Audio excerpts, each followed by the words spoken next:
This 2001 Pontiac Grand Prix SE was the first car I ever owned.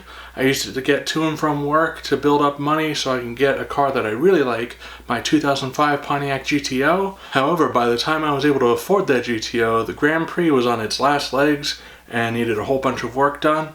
I have since done a lot of that work already. Don't get me wrong though, there's still a lot of stuff that needs to be done to this car.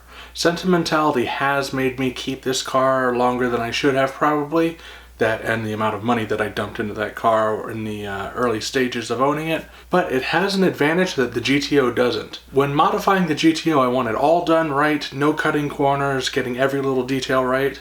Whereas with the Grand Prix, I'm not afraid to throw some cheap parts on that, try to make some big power with a stupid turbo, and see where it goes. If it blows up, then maybe I can do some silly engine swap. I've even had this idea of finding a GM all-wheel drive system that I can throw in there. It would be a lot of work, but I bet the process and the end result would be a lot of fun.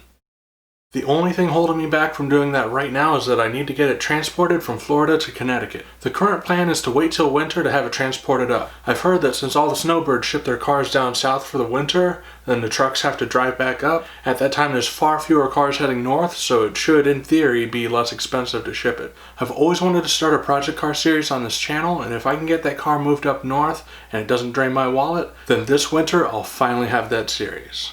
If you know of any other ways I can get a car moved up north really inexpensively, I'd love to know it. I'd really like to start this project sooner than the winter, but that's what I've got. I'll definitely be checking the comments, and I'll see you in the next Car Simplified video. Thanks for watching.